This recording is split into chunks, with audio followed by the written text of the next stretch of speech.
Hello friends, कैसे हैं आप सब लोग। आप सभी का आपके अपने चैनल भावी नेस्टो में बहुत बहुत स्वागत है। इस वीडियो के अंदर हम भद्रा के बारे में चर्चा करेंगे।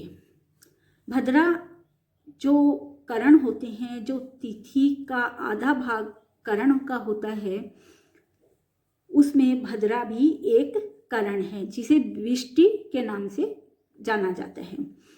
भद्रा को शुभ नहीं माना जाता है, इसके अंदर कोई भी शुभ कार्य नहीं किए जाते।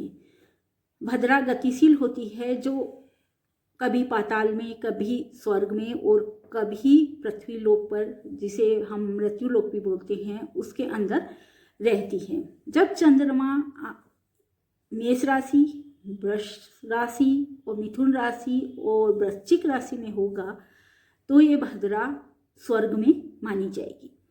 और जब चंद्रमा कर्क राशि, सिंह राशि, कुंभ राशि और मीन राशि में होता है, उस समय ये पृथ्वी लोक पर भद्रा वास करती है। और जब कन्या राशि, तुला राशि और आपके धनु राशि और मकर राशि के अंदर चंद्रमा विचरण करता है, उस समय ये पाताल लोक में भद्रा निवास करती है।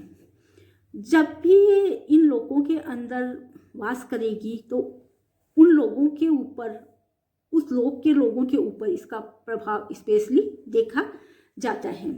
और वैसे तो जब भी भद्रा हो तो उस समय कोई भी शुभ कार्य अवॉइड करना चाहिए, पर ज़्यादातर इनका इफेक्ट इस भद्रा का जिस लोक में ये रहती है उसमें होता है।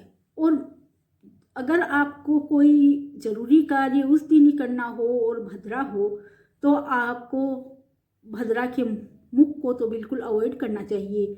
भद्रा की लास्ट की 3 घटी यानी कि 72 मिनट में आप कोई भी काम कर सकते हैं। शुरू के अंदर कोई भी काम ना करें।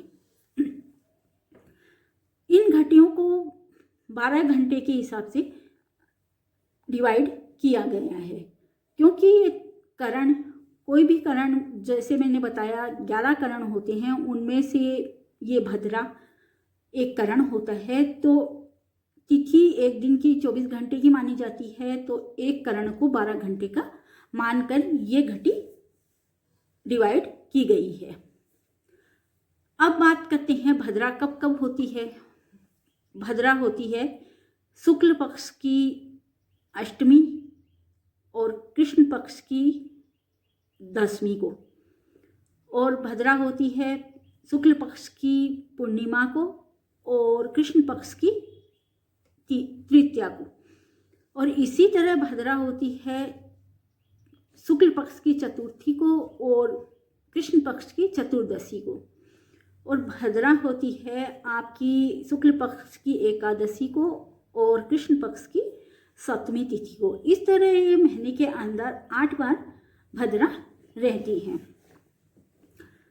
अब बात करते हैं कि पंचांग के अंदर करण क्या चीज है। पंचांग का अर्थ होता है पंच प्लस अंग, यानी 5 अंग। 5 अंगों से पंचांग बनता है, जिसके अंदर तिथि, वार, करण, नक्षत्र और योग होते हैं। ये 5 तत्व किसी न किसी तत्व को रिप्रेजेंट करते हैं। जैसे पंच महाभूत बोलते हैं, उससे ही हर चीज बनी हुई है, तो ये भी 5 अंग वो ही हैं। इन 5 अंगों के अंदर ये 5 एलिमेंट होते हैं, पर हर अंग के अंदर एक एलिमेंट स्पेशली मौजूद होता है। जैसे कि हमने करण की चर्चा की है, अभी करण के अंदर ये भद्रा आती है, तो करण पृथ्वी तत्व को रिप्रेजेंट करता है।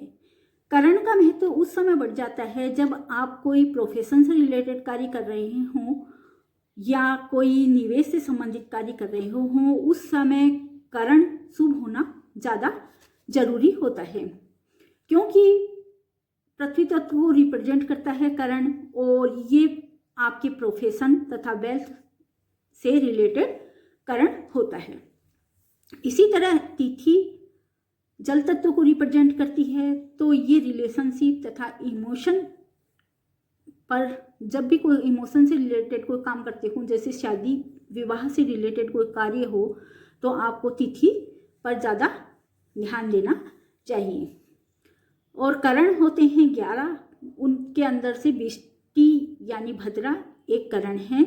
4 जो करण हैं वो फिक्स होते हैं, उनको शुभ नहीं माना जाता। और जो 7 करण हैं वो गतिशील होते हैं। ये गतिशील भद्रा, गतिशील करण के अंदर ही ये भद्रा भी एक करण है। गतिशील करण है बब, बालव, तैतिल, गर, वर्णिज और भद्रा।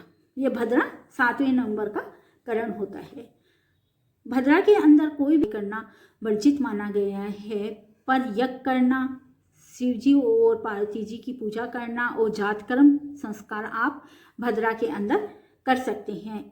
इसी तरह कुकिंग से रिलेटेड कोई भी काम आप भद्रा के अंदर कर सकते हैं।